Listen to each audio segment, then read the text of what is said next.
Morning, everyone. Thanks for coming. So I'm going to present our Humans of Vulnerability, but before I start, I want to say a thanks to Brian for giving me the opportunity to speak at IrishCon today. So I'm going to get started. That didn't work. Nice.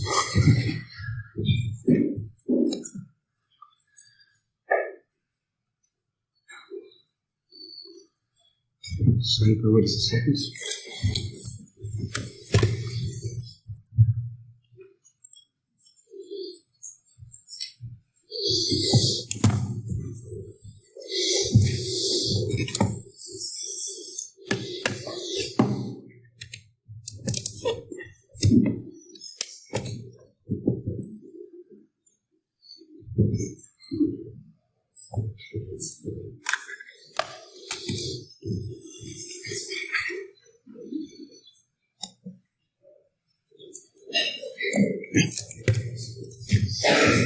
So I'm going to start off with who am I. So my name's Emma. I'm a Heffernan. I'm a third-year student in Technological University of Dublin. I'm studying cybersecurity and digital forensics. Through this, I play CTFs and I work as a part-time security analyst with EdScan.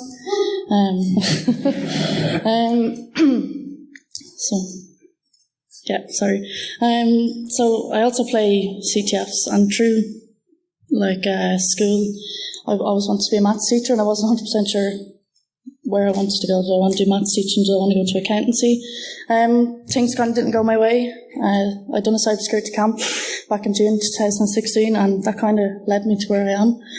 Decided to do cybersecurity, and through that, I met a few of my lecturers. They host their own CTF, which is 0 days, so I compete at that. And through that, I got onto the national team for Ireland. So we competed there in Bucharest in Romania this year. And then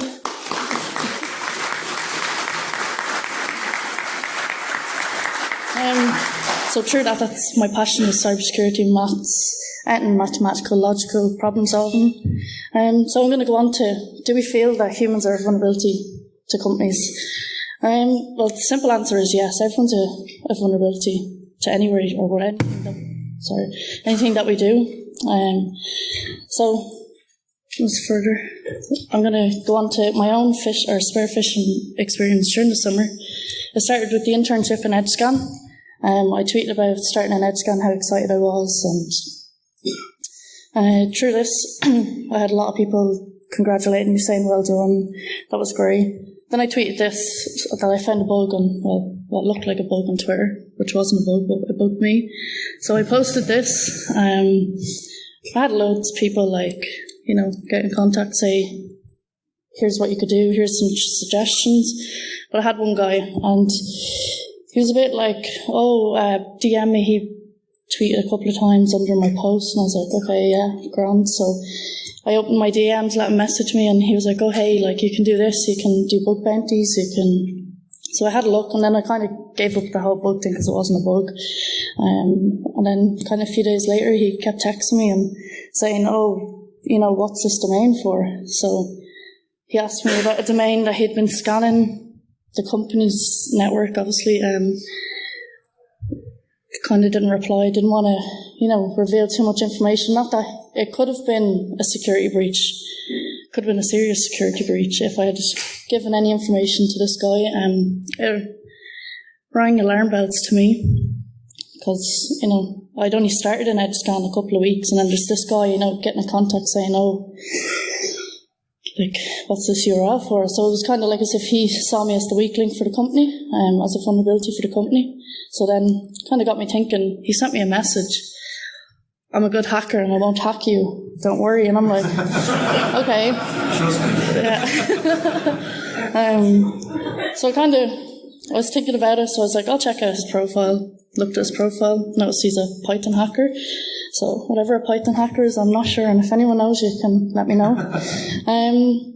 So after this, he'd reached the line. He kept asking random questions like, you study here and you do this and you work this. And, he knew my birthday. He knew other information from my LinkedIn account, which I put all my information on LinkedIn or Twitter that I want people to know.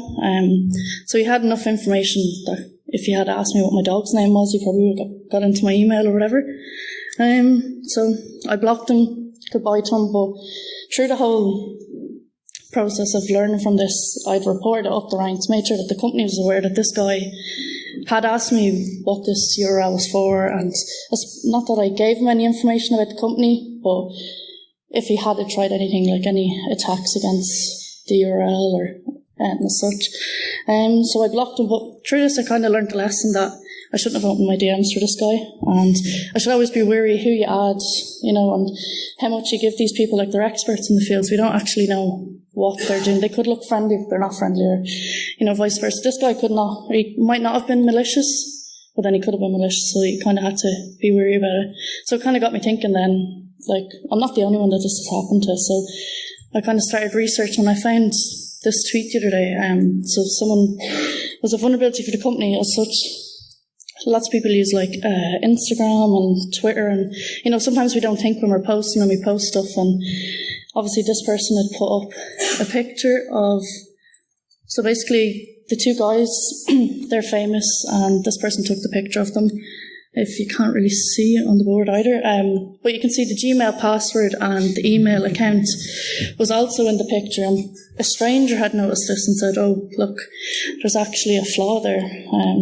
So basically, accidentally leaking emails and Gmails, a lack of attention, put in the plain sights of the credentials, and this was caught by someone that doesn't know, like, work with the company or as such.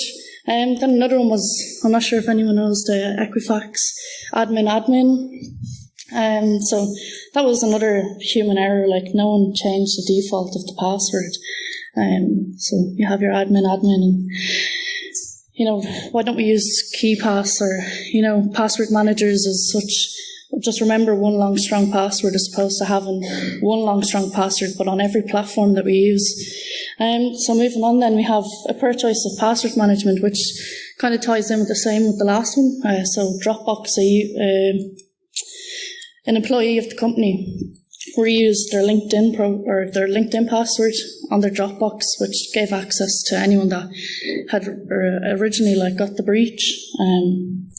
Then moving on, then we have the sysadmin for GitLab had dropped the database of all the people. It's unsure kind of why he done it, but it was like as if he was testing the framework as such. And you can see that, in other words, that they've tried everything that they could with their backups and nothing worked. But at least they were transparent about telling us that they tried, and So then we have Amazon. There's nearly one of these nearly every week at the moment. So kind of researchers putting the credentials, information into the buckets and stuff, and owners getting access to privileges weren't correct, so it allowed people to look in. But I have a video next. I just go back for a second. So the next video is, you're going to look at it and see that your man is social engineering himself to get in, but if you watch, you'll find out, or you can see the guy.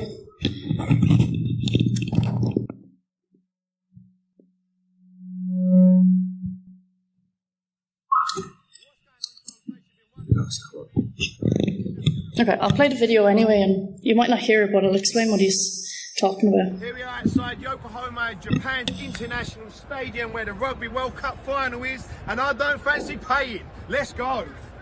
Step one, get yourself a blazer coat or whatever, something that looks smart, it's quite long. Make sure so basically he's saying that he's going to get his jacket, and they get an earpiece now to make himself look like a security guard to walk in. Number three, act like you own the place.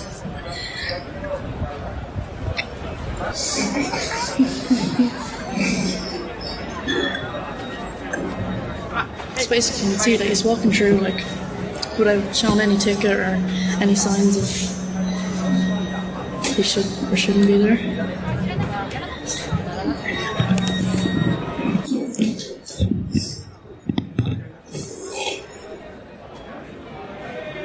If you notice here, they're actually going to check the tickets as you're going in, but you see the security guard just salutes him and lets him go straight past.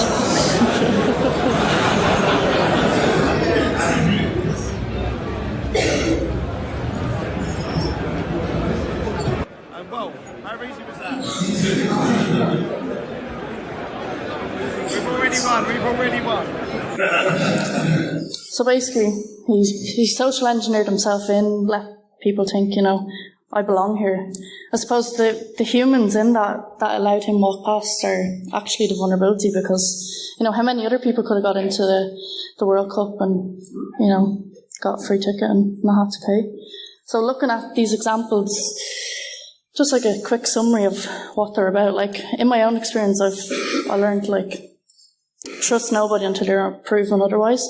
Can't always trust who you find on the internet as such, and kind of have to be wary about what they're looking for. And then the lack of emails, it's just a lack of observation, not thinking before they post, or, making sure that everything on it is right. And then it's time consuming to change a password, apparently, so keeping your admin is let them suffer, a big loss. And then we have the GitLab guy. Well, dropping a database is not exactly something that we all want to do. And then the security, just the lack of security in mind, putting them up, letting the right access for anybody to access these. And the last one with the video, well, that's genius. I don't know, I'll try it sometime.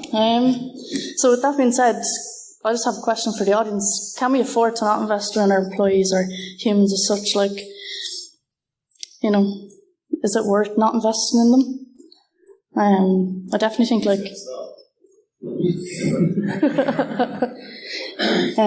I definitely think that we do need to train our humans and give respect, and communication is key between employees and employers, or between two people. You need to be wary of what they're saying as well. But training our employees to have standards that everyone needs, as opposed to putting that image up and that's your email. But the other risk in that whole picture, not just the picture, but if you lose that laptop and it's stuck onto the laptop, how many people, if that got stolen, you haven't access to it. So that's another flaw. There's many ways. We all invest in technology as opposed to investing in the training. We don't go and get a job without doing a cert, or adding to our skills, as opposed to, I'll buy the latest laptop and then I'll get the job because I have whatever X, Y, and Z.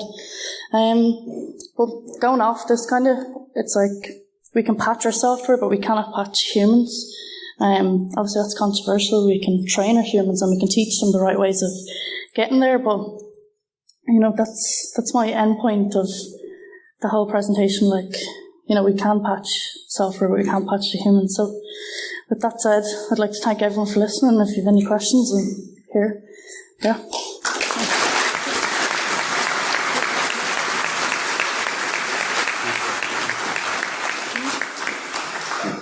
Yeah, if there's a few questions or... Nick? Saving is really kind of boring. Yeah. Do you have any ideas on how to make it kind of more interesting so people are engaged in the experience? Well, I definitely think teamwork, team building and stuff. But it kind of depends though on the training that we're doing. But if we're training for security reasons, we should show how it's done, as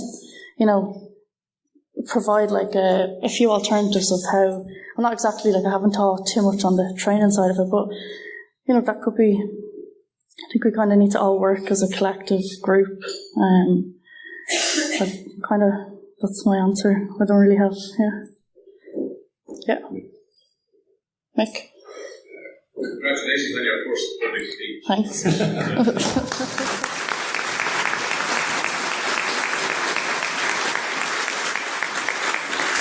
Can you tell us what it was like to be heckled from row? Yeah.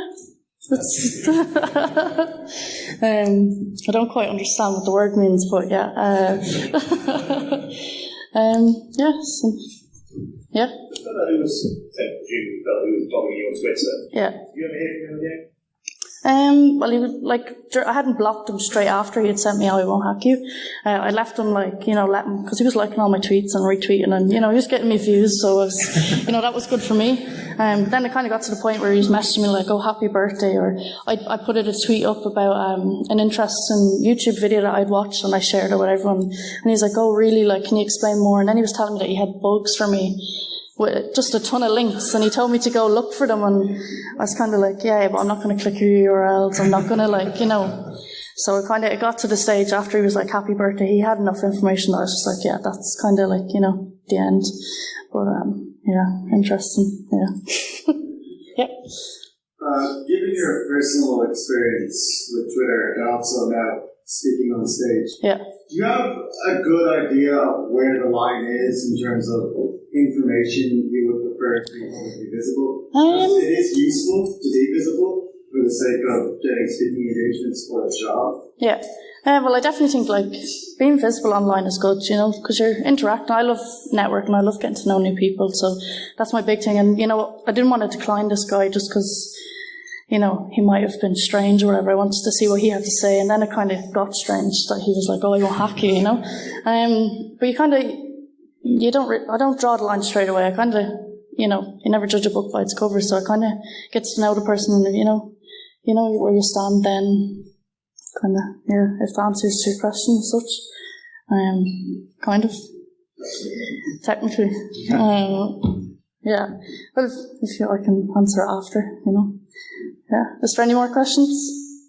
CTF. Yeah. CTF then. What would you recommend for people just getting into it? Getting into it. So we have Pico CTF. It's a beginner CTF. There's also a URL, exploresecurity.com. And then do like /hackersock, or that's just like a mini CTF. There's like 8 challenges on there for people just to kind of get started. We have 0 days coming up next year, and that's another CTF to try and get involved as well. They kind of aim at students as such. Yeah, that's good.